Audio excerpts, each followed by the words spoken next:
बिस्मिल्लाहिर्रहमानिर्रहीम। अस्सलाम वालेकुम। 23 मार्च 1940 का दिन तारीख़ आलम बल्कि पाकिस्तान के मुसलमानों के लिए एक अहम दिन समझा जाता है।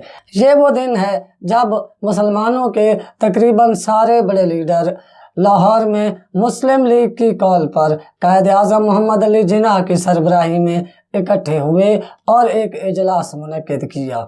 इस इजलास में करारदाद लाहौर पेश की गई, जिसको बाद में करारदाद पाकिस्तान कहा गया, और यही करारदाद बाद में क़याम पाकिस्तान का पेश खैमा साबित हुई। इलाहाबाद के मकाम पर अल्लामा डॉक्टर मोहम्मद इकबाल ने जो तारीख़ी खुतबा दिया था और जिस खुतबे में उन्होंने मुसलमानों के लिए बरे सग़ीर में एक अलग वतन के क़याम की तजवीज़ पेश की थी, उसको अमली जामा पहनाने के लिए 1940 23 मार्च को मुस्लिम लीग की क़यादत कायद आज़म मोहम्मद अली जिन्ना की सरबराही में इस बात का अहद करती है कि वो मुसलमानों के लिए एक अलग वतन हासिल करेंगे। हमने 14 अगस्त 1947 को एक अलग वतन हासिल कर लिया। इसी मुनासबत से हर साल 23 मार्च के दिन को पाकिस्तान के लोग और हुकूमत यौम पाकिस्तान के तौर पर मनाते हैं। हमने क़याम पाकिस्तान के बाद क्या हासिल किया और क्या खोया, आज इस वीडियो में इसी पर बात करेंगे और अपनी कामयाबियों का जिक्र करेंगे। इससे पहले आप हमारे इस चैनल को सब्सक्राइब कर लें और साथ लगे घंटी के निशान को ज़रूर दबाएं ताकि आपको हमारे आने वाली तमाम वीडियोस के नोटिफिकेशन मिलते रहें। अल्लामा मोहम्मद इकबाल के ख्वाब की ताबीर के सिलसिले में होने वाली जिद्दोजहद एक ऐसी जिद्दोजहद थी जिसका नाम मौजूद नहीं था। किसी के इल्म में ये न था कि ये जिद्दोजहद किस मंजिल को पहुँचेगी। इसी दौरान 1933 में चौधरी रहमत अली ने एक नाम तजवीज़ किया जिसे पाकिस्तान का नाम दिया गया कि मुसलमान जो अलग वतन हासिल करना चाहते हैं उसका नाम पाकिस्तान होगा। और इसके लिए उन्होंने जो इलाके मुंतखब किए कि ये इलाके पाकिस्तान पर मुश्तमिल होंगे, उनमें सूबा सिंध, पंजाब, बलोचिस्तान, मौजूदा KP के या शुमाल मगरबी सरहदी सूबा और कश्मीर का नाम तजवीज़ किया गया। और इन पाँचों यूनिटों के नामों में से कुछ हरूफ निकाल कर चौधरी रहमत अली ने इसका नाम पाकिस्तान रखा। 1940 में जब मुसलमानाने बरे सग़ीर और उनके बड़े लीडर्स लाहौर में 23 मार्च को इकट्ठे हुए तो उन्होंने जो अलग वतन के लिए करारदाद मंजूर की उसका नाम करारदाद लाहौर रखा गया। मगर अंग्रेज़ और हिंदू नवाज मीडिया ने मुसलमानों पर तंज करने के लिए इस करारदाद को करारदाद पाकिस्तान का नाम दिया और फिर मुसलमानाने बरे सग़ीर ने भी इसे करारदाद पाकिस्तान का ही नाम दे दिया और इसी से इसको याद किया जाने लगा। 14 अगस्त 1947 को सुबह आज़ादी तुलू हुई और पाकिस्तान का वजूद दुनिया में आ गया। पाकिस्तान का बन जाना भी एक बहुत बड़ी कामयाबी थी। पाकिस्तान के कायदीन ने जिन्होंने पाकिस्तान बनाने में अपना किरदार अदा किया, उन्होंने दुनिया का जोग्राफिया चेंज किया। ये भी एक बहुत बड़ी और इनकलाबी बात थी। कायद आज़म मोहम्मद अली जिन्ना मुल्क के पहले गवर्नर जनरल और खान लियाकत अली खान मुल्क के पहले वज़ीर आज़म मुकर्रर हुए। इस तरह पाकिस्तान ने अपने सफ़र का आगाज़ किया। पाकिस्तान जब बना था तो मुआशी, फ़ौजी और मुआशरती तौर पर इसको बहुत से मसाइल दरपेश थे।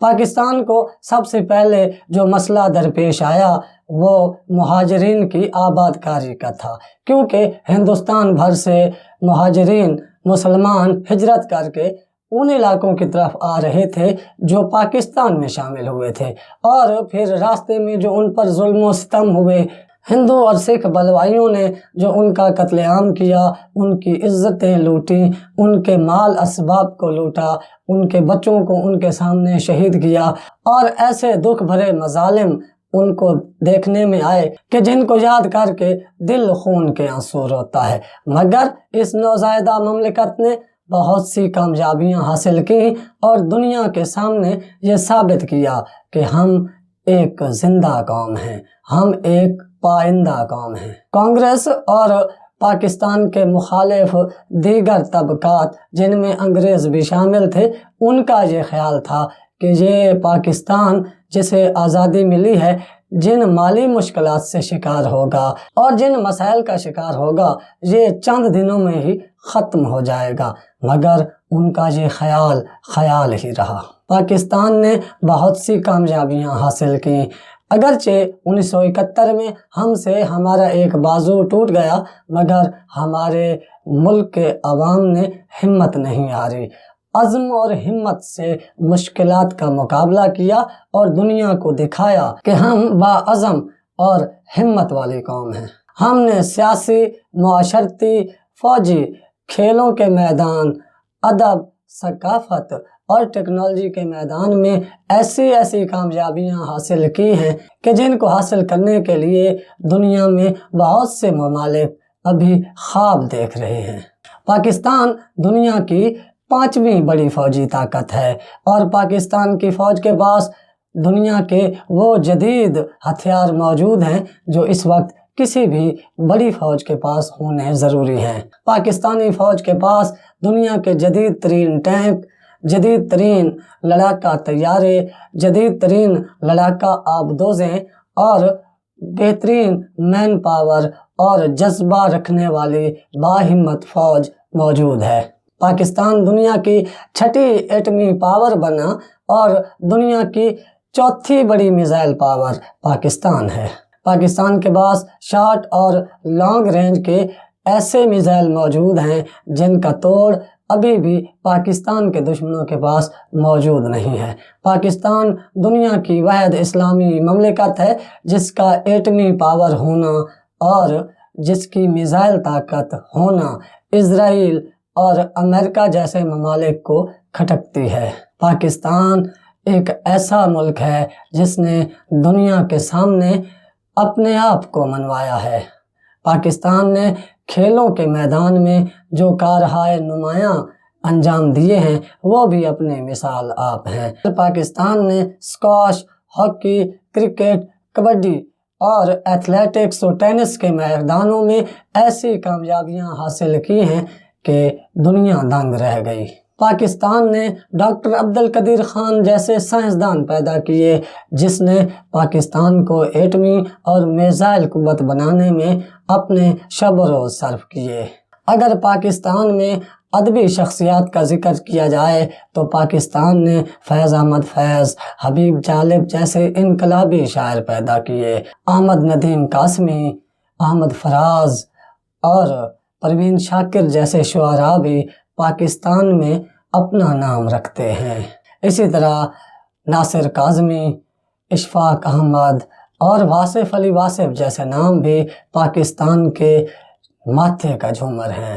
پاکستان میں جو علماء پیدا کیے ان میں مولانا شاہ احمد نورانی، مولانا عبدالستار خان نیازی، مولانا ابوالعلا مودودی، مولانا مفتی محمود فضل الرحمان، ڈاکٹر طاہر القادری اور مولانا طارق جمیل کے نام سر فہرست ہیں جن کو دنیا بھر میں جانا اور پہچانا جاتا ہے اور ان کی خدمات کا اعتراف کیا جاتا ہے۔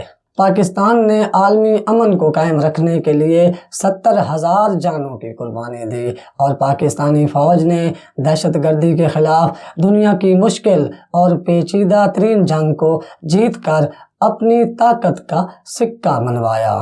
پاکستان کو جو مسائل درپیش ہیں ان میں غربت، بے روزگاری اور بیرونی قرضے ہیں۔ اللہ کرے کہ ایک دن پاکستان بیرونی قرضوں سے بھی چھٹکارا حاصل کر لے اور پاکستان میں غربت اور بے روزگاری کا بھی خاتمہ ہو۔ اگرچہ پاکستان وہ فلاحی ریاست ابھی نہیں بن سکا جو کہ ایک آئیڈیل فلاحی ریاست ہوتی ہے، لیکن ہمیں امید ہے کہ پاکستان غربت اور بے روزگاری کو شکست دے کر ایک دن آئیڈیل فلاحی اسلامی ریاست ضرور بنے گا۔ پاکستان کی ترقی کا سفر ابھی جاری ہے۔ ہماری دعا ہے کہ پاکستان اسی طرح دن دوگنی اور رات چوگنی ترقی کرے۔ اب تک کے لیے اتنا ہی۔ آپ اپنے گھر والوں، دوستوں کا خیال رکھیے گا۔ اس چینل کا بھی اللہ حافظ۔